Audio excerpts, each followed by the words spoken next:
Hello friends, how are you. G K 2020 YouTube channel की NCERT video series में आप सभी दोस्तों का हार्दिक स्वागत है। आज के इस वीडियो में हम कक्षा 7 की एनसीईआरटी की जियोग्राफी की टेक्स्ट बुक हमारा पर्यावरण, जिसका लास्ट अध्याय है रेगिस्तान में जीवन, और यह अध्याय में लास्ट में अभ्यास के प्रश्नोत्तर दिए गए हैं, उनके बारे में यह वीडियो में हम चर्चा करने वाले हैं। वीडियो में लास्ट तक बने रहिए। लास्ट में कमेंट सेक्शन में जरूर बताना कि आपको यह वीडियो कैसा लगा। और दोस्तों, यह अध्याय से जुड़े हुए पिछले 2 वीडियो आपने नहीं देखे हैं तो प्लीज देख लीजिएगा, क्योंकि पूरे विश्व के रेगिस्तान जैसे कि गर्म रेगिस्तान और ठंडे रेगिस्तान के बारे में यह अध्याय में बताया गया है। और कल वाले वीडियो में मैंने आपको डिटेल में लद्दाख क्षेत्र के बारे में बताया था। ओके, बहुत ही मजेदार वीडियो था इंडियन जियोग्राफी की दृष्टि से। अभी तक आपने नहीं देखा है तो प्लीज देख लीजिएगा। ओके, चलिए स्टार्ट करें। हमारा पर्यावरण कक्षा 7 की एनसीईआरटी की जियोग्राफी की टेक्स्ट बुक 9वां अध्याय है रेगिस्तान में जीवन। और अभ्यास के प्रश्नोत्तर की बात करें तो निम्न प्रश्नों के उत्तर दीजिए। और पहला क्वेश्चन है, विश्व में कौन से 2 प्रकार के रेगिस्तान पाए जाते हैं?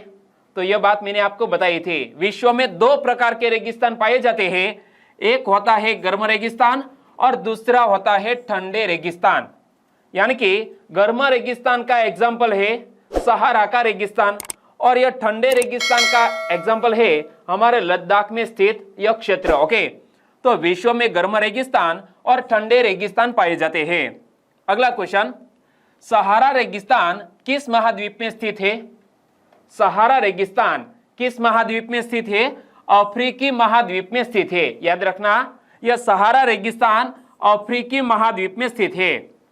अगला क्वेश्चन, लद्दाख रेगिस्तान की जलवायुगत परिस्थितियां क्या है? क्या लद्दाख रेगिस्तान की जलवायुगत परिस्थितियां क्या है? तो कल भी मैंने आपको इसके बारे में डिटेल में बताया था कि लद्दाख क्षेत्र की जलवायु किस प्रकार की है।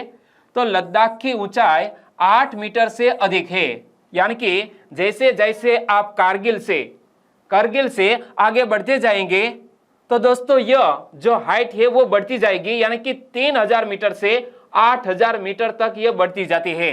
तो लद्दाख की ऊंचाई 8000 मीटर से अधिक है, और इसकी अधिक ऊंचाई के कारण जलवायु बेहद ठंडी और शुष्क है। इमेज आप देख सकते हैं, यह लद्दाख के रेगिस्तान का यह चित्र है। इमेज आप देख सकते हैं। और यहाँ दोस्तों मौसम कैसा होता है? ठंडा एवं शुष्क। और अगली बात कि गर्मियों में दिन का तापमान 0 डिग्री से ऊपर रहता है और रात का तापमान -30 डिग्री सेल्सियस से नीचे रहता है। लद्दाख का दिन का तापमान 0 डिग्री के आसपास और रात का तापमान -30 डिग्री सेल्सियस के आसपास रहता है। और शीत ऋतु में यहाँ क्या होता है? तो शीत ऋतु में यहाँ का तापमान लगभग -40 अंश डिग्री सेल्सियस, कितने? -40 डिग्री सेल्सियस रहता है। और हिमालय के वृष्टि छाया क्षेत्र में स्थित होने के कारण यहाँ बारिश बहुत ही कम होती है। यह लद्दाख का ऐसा क्षेत्र है कि यह वर्षा छाया वाला एक प्रदेश है, इसीलिए यहाँ बारिश भी कम होती है।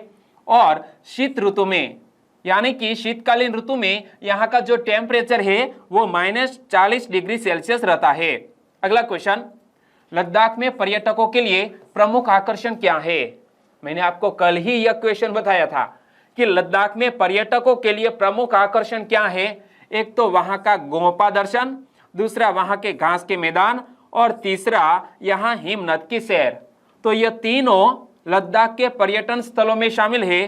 और आगे मैं आपको बताऊं तो उत्सव तथा अनुष्ठान, यानी कि लद्दाख क्षेत्र के निवासी दोस्तों बहुत से ऐसे उत्सवों का आयोजन करते हैं जिसे देखने के लिए देश विदेश से पर्यटक यहाँ लद्दाख क्षेत्र में आते हैं। तो याद रखना, गोंपा दर्शन, घास के मैदान, हिमनद, उत्सव तथा अनुष्ठान।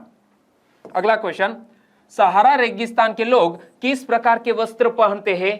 पहले तो सोचिए कि सहारा रेगिस्तान गर्म है या ठंडा? गर्म है ना। ओके, तो ये सहारा रेगिस्तान के लोग किस प्रकार के वस्त्र पहनते हैं? तो सहारा रेगिस्तान के लोग भारी वस्त्र पहनते हैं, क्योंकि सहारा रेगिस्तान में वायु बहुत गर्म होती है और सारा दिन धूल भरी आंधियां यहाँ चलती रहती है। यह सहारा रेगिस्तान में दोस्तों लोग भारी वस्त्र पहनते हैं, क्योंकि सहारा रेगिस्तान में वायु बहुत गर्म है और सारा दिन धूल भरी आंधियां भी चलती रहती है, इसीलिए बचने के लिए भारी वस्त्र पहनते हैं। अगला क्वेश्चन, लद्दाख में उगने वाले पेड़ों के नाम बताइए। पहले तो यहां आप मैप में देखिए कि हमारे दो नए केंद्र शासित प्रदेश, एक है जम्मू कश्मीर और दूसरा है यहां लद्दाख, और लद्दाख का क्षेत्र इमेज में आप देख सकते हैं। तो यह लद्दाख में उगने वाले पेड़ों के नाम बताइए। तो हमें आंसर लिखना चाहिए कि शरपत यानी कि विलो। विलो एक ऐसा पेड़ है जिनकी लकड़ी से क्या बनता है, बल्ला बनता है। तो पॉपुलर, सेब, खुबानी, अखरोट, यह सभी लद्दाख में उगने वाले पेड़ के नाम है। एक बार फिर से पढ़ लो, शरपत यानी कि विलो, पॉपुलर, सेब, खुबानी, अखरोट। ओके, अगला क्वेश्चन है कि सही उत्तर चिन्हित कीजिए, यानी कि ऑप्शन वाले क्वेश्चन है।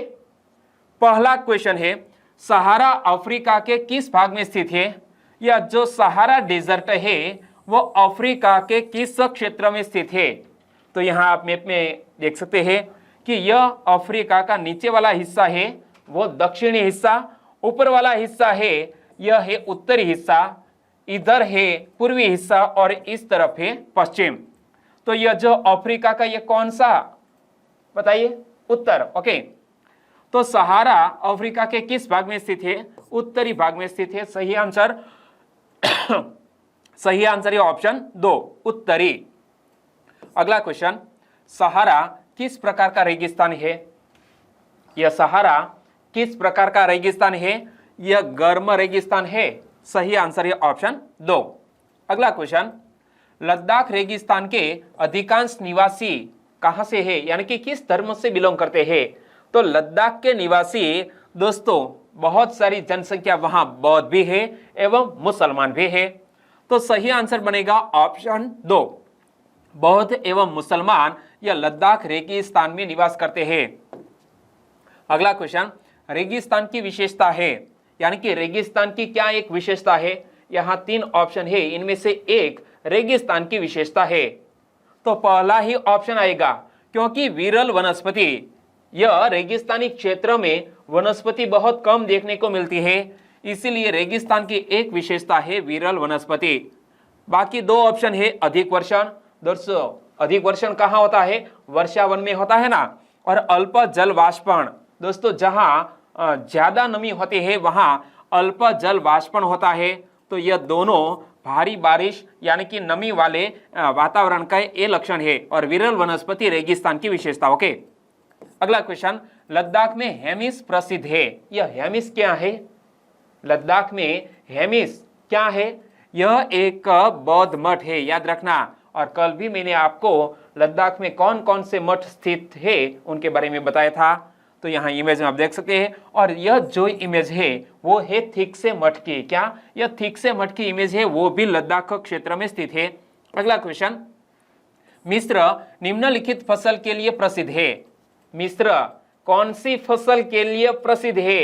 दोस्तों यह कपास की फसल के लिए फेमस है पूरे विश्व में, और यहाँ उच्च क्वालिटी वाली कॉटन होती है जिसके धागे बहुत लंबे होते हैं, यानी कि मिस्र कपास के लिए प्रसिद्ध है पूरे विश्व में। आगे, निम्नलिखित स्तंभों को मिलाकर सही जोड़े बनाइए, यानी कि सही जोड़ सुमिलित करनी है। तो बताओ किसको किसके साथ जोड़ू मैं। मरुद्यान, मरुद्यान क्या है, मैंने आपके सामने उनका अर्थ भी स्पष्ट किया था कि मरुद्यान क्या है, जल के साथ गर्ता। क्या मरुद्यान है, जल के साथ गर्ता। तो क के सामने आएगा 4। बेदुइन, बेदुइन एक और भी दोस्तों इनके साथ मैंने नाम जोड़ा था, और यह दोनों जनजाति है जो अफ्रीका क्षेत्र में यानी कि सहारा रेगिस्तान में देखने को मिलती है। तो बेदुइन जनजाति कहाँ निवास करती है, सहारा क्षेत्र में। तेल, तेल को किसके साथ जोड़ू, एक ही ऑप्शन है, बताओ। लीबिया, बिल्कुल राइट। गैंग्री, चलिए गैंग्री को कुछ वक्त के लिए छोड़ देते हैं। लामा यूरू क्या है, लामा यूरू क्या है, लामा यूरू है बौद्ध मठ। और गैंग्री किसको साथ जोड़ो, 2 ही ऑप्शन बचे हैं, हिमनद, ठंडा रेगिस्तान। तो सही आंसर बनेगा दोस्तों गैंग्री यानी कि हिमनद। तो चलिए सही आंसर अब आपके सामने है। मरुद्यान यानी कि जल के साथ गर्ता।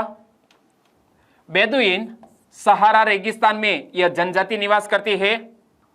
तेल लीबिया में मिला है। गैंग्री यानी कि हिमनद। लामा यूरो यह बौद्ध मठ है और लद्दाख क्षेत्र में स्थित है। ओके, आगे दो कारण दिए गए हैं, कारण बताइए।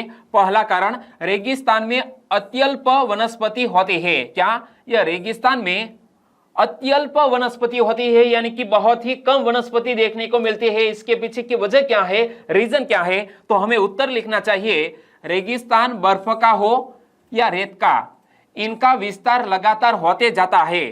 रेत वाले रेगिस्तान में वर्षा बहुत ही कम होती है, इसीलिए यहाँ की वनस्पति अत्यल्प होती है।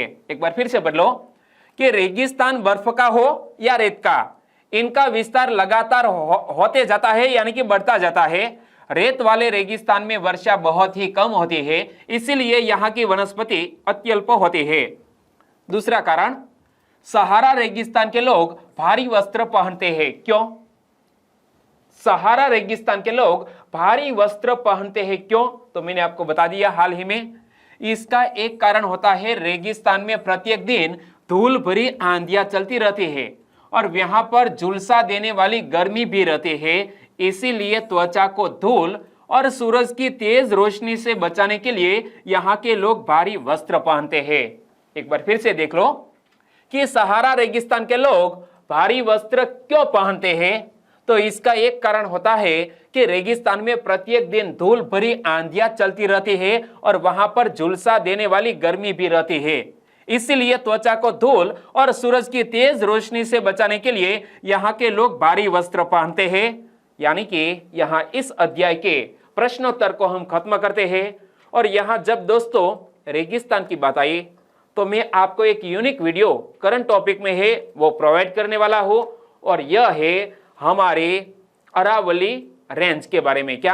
अरावली रेंज के बारे में, यानी कि मैं आपको हमारी इंडियन जियोग्राफी के एक टॉपिक को पढ़ाने वाला हूं, और यह वीडियो भी आपको शॉर्ट टाइम में ही मिल जाएगा, तो वो भी देख लीजिएगा। और अभी तक आपने हमारी जीके 2020 चैनल को सब्सक्राइब नहीं किया है तो प्लीज सब्सक्राइब कर लीजिए, और आपके दोस्तों को फेसबुक, व्हाट्सएप या टेलीग्राम के जरिए इस वीडियो की लिंक शेयर कर दीजिए, क्योंकि एनसीईआरटी वीडियो सीरीज पिछले 4 मंथ से हमारी चैनल पर जारी है। ओके, कल मिलते हैं एक नए वीडियो के साथ, तब तक के लिए टेक केयर एंड जय हिंद।